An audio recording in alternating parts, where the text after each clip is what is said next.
नमस्कार दोस्तों, आपका हमारे चैनल ज्योति ज्ञान में स्वागत है। बृहस्पतिवार व्रत कथा। प्राचीन समय की बात है। एक नगर में एक बड़ा व्यापारी रहता था। वह जहाज़ों में माल लदवाकर दूसरे देशों में भेजा करता था।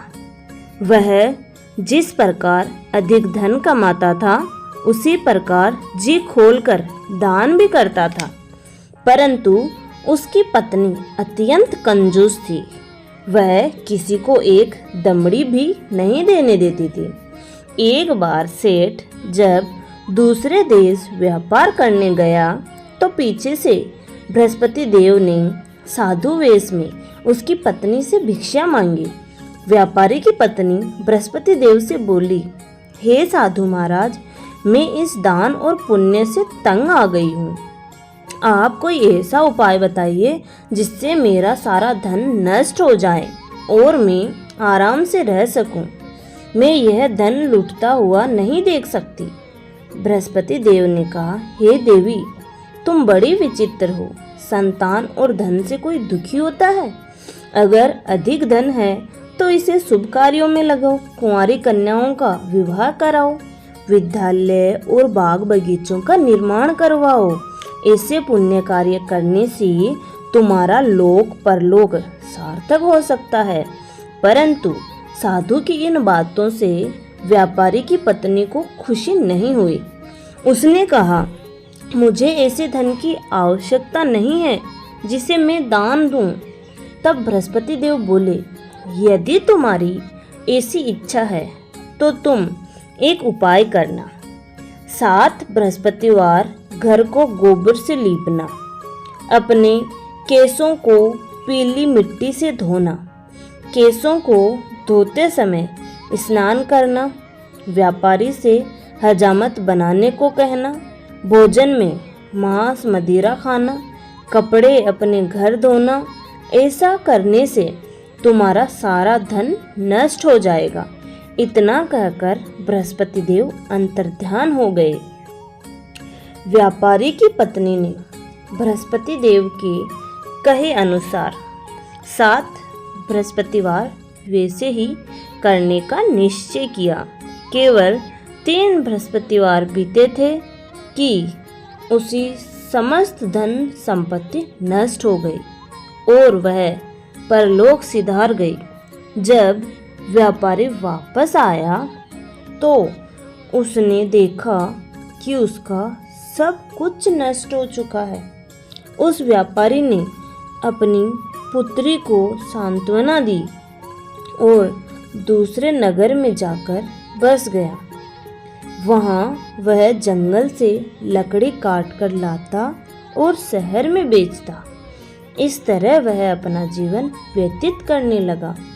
एक दिन उसकी पुत्री ने दही खाने की इच्छा प्रकट की, लेकिन व्यापारी के पास दही खरीदने के पैसे नहीं थे। वह अपनी पुत्री को आश्वासन देकर जंगल में लकड़ी काटने चला गया। वहाँ एक वृक्ष के नीचे बैठकर अपनी पूर्व दशा पर विचार करके रोने लगा। उस दिन बृहस्पतिवार था। तभी वहाँ बृहस्पति देव साधु के रूप में सेठ के पास आए और बोले, हे मनुष्य, तू इस जंगल में किस चिंता में बैठा है? तब व्यापारी बोला, हे महाराज, आप सब कुछ जानते हैं। इतना कहकर व्यापारी अपनी कहानी सुनाकर रो पड़ा। बृहस्पति देव बोले, देखो बेटा, तुम्हारी पत्नी ने बृहस्पति देव का अपमान किया था, इसी कारण तुम्हारा यह हाल हुआ है। लेकिन अब तुम किसी प्रकार की चिंता मत करो। तुम गुरुवार के दिन बृहस्पतिवार का पाठ करो। 2 पैसे के चने और गुड़ को लेकर जल के लोटे में शक्कर डालकर वह अमृत और प्रसाद अपने परिवार के सदस्यों और कथा सुनाने वालों में बांट दो। स्वयं भी प्रसाद और चरणामृत लो।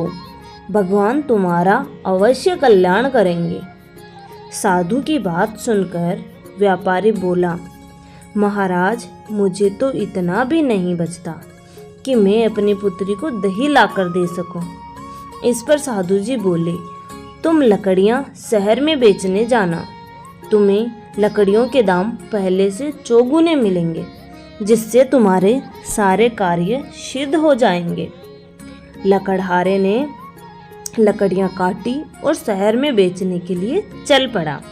उसकी लकड़ियां अच्छे दाम में बिक गई, जिससे उसने अपनी पुत्री के लिए दही लिया और गुरुवार की कथा हेतु चना गुड़ लेकर कथा की और प्रसाद बांटकर स्वयं भी खाया। उसी दिन से उसकी सभी कठिनाइयां दूर होने लगी, परंतु अगले बृहस्पतिवार को वह कथा करना भूल गया। अगले दिन वहां के राजा ने एक बड़े यज्ञ का आयोजन कर पूरे नगर के लोगों के लिए भोज का आयोजन किया। राजा की आज्ञा अनुसार पूरा नगर राजा के महल में भोज करने गया, लेकिन व्यापारी व उसकी पुत्री तनिक विलंब से पहुंचे। अतः उन दोनों को राजा ने महल में ले जाकर भोजन कराया। जब वे दोनों लौटकर आए, तब रानी ने देखा कि उसका खूंटी पर टंगा हार गायब है। रानी को व्यापारी और उसकी पुत्री पर संदेह हुआ कि उसका हार उन दोनों ने ही चुराया है। राजा की आज्ञा से उन दोनों को कारावास की कोठरी में कैद कर दिया गया। कैद में पड़कर दोनों अत्यंत दुखी हुए। वहां उन्होंने बृहस्पति देवता का स्मरण किया। बृहस्पति देव ने प्रकट होकर व्यापारी को उसकी भूल का आभास कराया और उन्हें सलाह दी कि गुरुवार के दिन कैद खाने के दरवाजे पर तुम्हें 2 पैसे मिलेंगे। उनसे तुम चने और मुनक्का मंगवाकर विधिपूर्वक बृहस्पति देवता का पूजन करना, तुम्हारे सब दुख दूर हो जाएंगे। बृहस्पति देव को कैद खाने के द्वार पर उन्हें 2 पैसे मिले।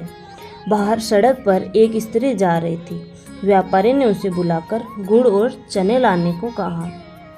इस पर वह स्त्री बोली, मैं अपनी बहू के लिए गहने लेने जा रही हूँ, मेरे पास समय नहीं है। इतना कहकर वह चली गई। थोड़ी देर बाद वहाँ से एक और स्त्री निकली। व्यापारी ने उसे बुलाकर कहा कि हे बहन, मुझे बृहस्पतिवार की कथा करनी है, तुम मुझे 2 पैसे का गुड़ चना ला दो। बृहस्पति देव का नाम सुनकर वह स्त्री बोली, भाई, मैं तुम्हें अभी गुड़ चना लाकर देती हूँ। मेरा इकलौता पुत्र मर गया है, मैं उसके लिए कफन लेने जा रही थी, लेकिन मैं पहले तुम्हारा काम करूँगी, उसके बाद अपने पुत्र के लिए कफन लाऊंगी। वह स्त्री बाजार से व्यापारी के लिए गुड़ चना ले आई और स्वयं भी बृहस्पति देव की कथा सुनी। कथा के समाप्त होने पर वह स्त्री कफन लेकर अपने घर गई। घर पर लोग उसके पुत्र की लाश को राम नाम सत्य है कहते हुए शमशान ले जाने की तैयारी कर रहे थे। स्त्री बोली, मुझे अपने लड़के का मुख देख लेने दो। अपने पुत्र का मुख देखकर उस स्त्री ने उसके मुंह में प्रसाद और चरणामृत डाला। प्रसाद और चरणामृत के प्रभाव से वह पुनः जीवित हो गया।